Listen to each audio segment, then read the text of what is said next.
in just a few seconds.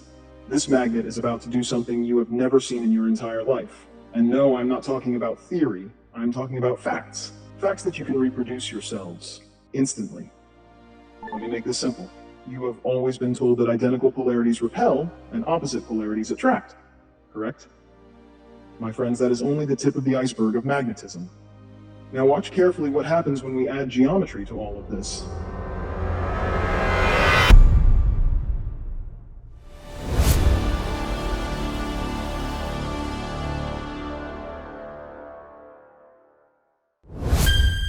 Practical demonstration. Here we have an ordinary magnet with a north pole and a south pole. And every classical representation agrees in showing, for example, red above the diameter and blue below. Right now I am using a south polarity with a north polarity. Okay, they are in attraction, obviously, and as science tells us, the magnets are attached to each other. But now watch carefully.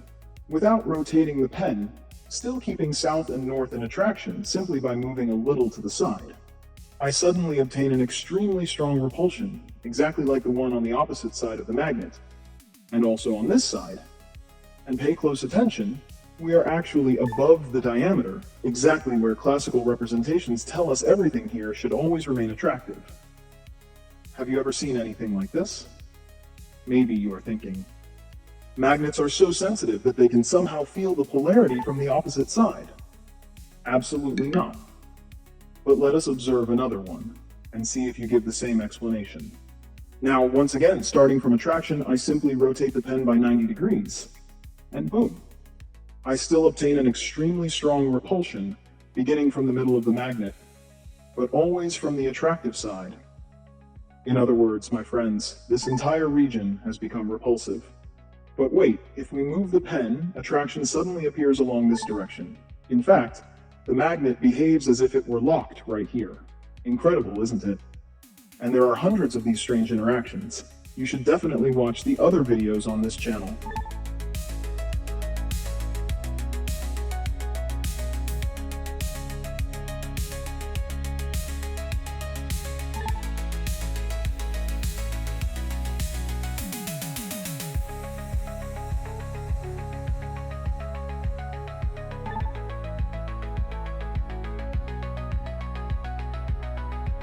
Do you understand now that you have probably exploited not even 10% of the true potential of magnets? You must start thinking through the geometry of magnetic field projections. This is the key.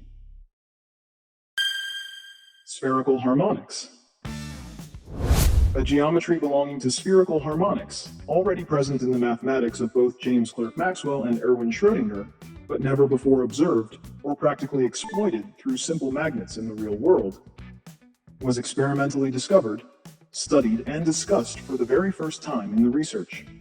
Magnetic Orbitals by Marsio Salcuni, published in open access on Zenodo on July 15, 2025. It is still fresh from the laboratory, because these are the very first educational videos. You can download everything completely free. We will place the link in the description. And if you want a faster overview, I highly recommend this video right here, link also in the description. From now on, in physics textbooks, it would make far more sense to find these orbital geometries, because not only do they literally allow us to see how the magnetic field develops in 3 dimensions, they also explain perfectly how it works, and how to use it, almost with a single glance. But do you know something? A high-quality printed edition of the research is also available on Amazon, and inside you will not only find all the experiments and interpretations, but also every emerging geometry in high definition, discussed, explained, and ready for consultation, whether for study or for your work. Basically, it is the first 3-dimensional magnetic field almanac in history, and with a sci-fi cover that looks absolutely out of this world. And yes, it is also a great way to support Marcio's work.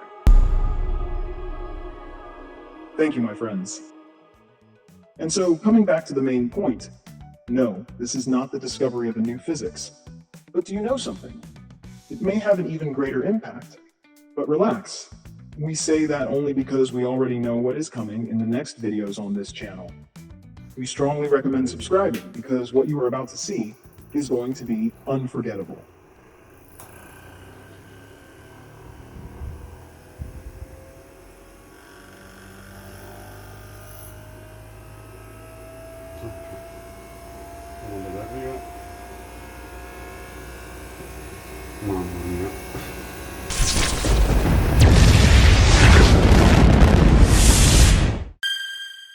method.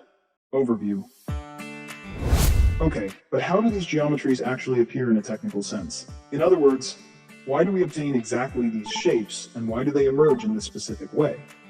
Now we want to go into the details of the method developed by Marsio to identify these geometries, because at first glance it may look simple.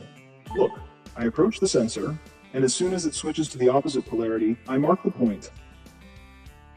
Then I reset the sensor and repeat it again, and so on. And someone might ask, if it was so simple, how come nobody noticed it before? But the truth is that it only looks simple because Marsio explained it in a simple way. Do you want to know what is really happening? Perfect, because the reasoning behind it is actually very elegant. Listen carefully. State of the art. So, how does a Hall sensor actually work? We know that the current inside a semiconductor is deflected by a magnetic field, and this provides us with a precise measurement. We also know that the highest and most accurate values are obtained when the so-called field lines are perpendicular to its surface, basically when they hit it directly like this. Okay, perfect.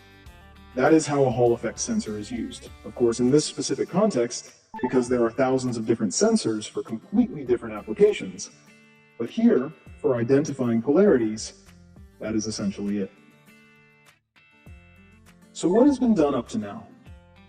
Nothing that really deviated from the classical way of thinking. Specifically, you point the magnet and measure the field. In fact, a standard representation that has always been produced using a Hall sensor is the volumetric visualization of the field, which is also routinely used by magnetic material manufacturers. This one here, a representation we have already shown, obtained by measuring the field of a magnet at 360 degrees while always pointing at it. But pay attention, this kind of measurement is completely outside Marsio's method, because he uses a fixed measurement angle. That is exactly what changes everything, and we will see why in a moment. In practice, this 360-degree shape follows the same logic as iron filings or compasses, all objects capable of self-orienting according to the magnetic field. And what was done with the sensor? Exactly the same thing, always pointing directly at the magnet. So ask yourselves, why have the entire set, and I repeat, the entire set of spherical harmonics describing hydrogen atomic orbitals, never been associated with the magnetic field of macroscopic magnets in such a direct way? That is the real question. And that was the state of the art before this research. The method. Field lines not perpendicular. So, as we said, the sensor gives its maximum reading when the field lines hit it perpendicularly. Okay? But what does that really mean? Does it mean that if the field lines reach the Hall sensor at a different angle than perpendicular, the sensor stops working? Absolutely not. It still works perfectly. It simply does not output the maximum value, but instead calculates an intermediate one, right? And as the lines become parallel, it will eventually give the lowest values. And do you know what this implies? That we can completely transform how a Hall sensor is used. And here we arrive at the first step of the reasoning. How can we exploit this peculiar property of Hall sensors, and therefore their full sensitivity to non-perpendicular field lines? Marsio's answer was, by drawing. Exactly. Because if earlier we tilted the magnet to make the field lines arrive at different angles, we can achieve the same effect by keeping the magnet fixed and moving only the sensor. Right? And this brings us to the second phase of the reasoning. The method, the fixed angle. In this way, the sensor is able to tell us when and where the field lines curve, providing concrete results, but in this case, not numerical ones, rather a precise point marked on a plane. In other words, we are no longer using it to measure field strength, but it becomes a detector of field geometry. Incredible, right? And even I, as an alien, did not know this. And to achieve this, what must absolutely not be done? Change the angle at which the magnetic field is measured, because it is the sensor itself that reveals the shape. We are not supposed to construct it artificially. And this brings us to the third and final phase of the reasoning. The method, fixed threshold and polarity switching. When the sensor is immersed in a magnetic field, it cannot tell us where the field is curving, what shape it has, or anything like that. because it will always output the polarity in which it is currently immersed. In other words, even if I reset it using another magnet, it instantly returns to the polarity it is detecting. So how do we proceed? The only way to use the sensor as a geometry detector is this: approach from a distance while setting the opposite polarity, keeping, as we said before, the same measurement angle during the approach.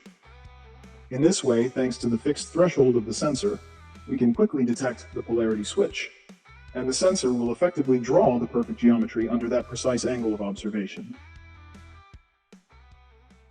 Pretty cool, right? And here is how, from a single simple magnet, we can obtain even 3 spherical harmonic geometries, all usable in our physical world through the magnetic field. And all of this, above all, thanks to the fixed measurement angle. Remember that. And so, here you have the explanation of Marsio Salcuni's method for transforming a simple Hall effect sensor into a field geometry detector. My friends, share this with everyone who is able to understand it, because it is truly important. And if you want to keep following these magnetic revelations with me and Marsio, like, subscribe, share, and activate the notification bell. Greetings to all of you from X, your favorite scientific alien.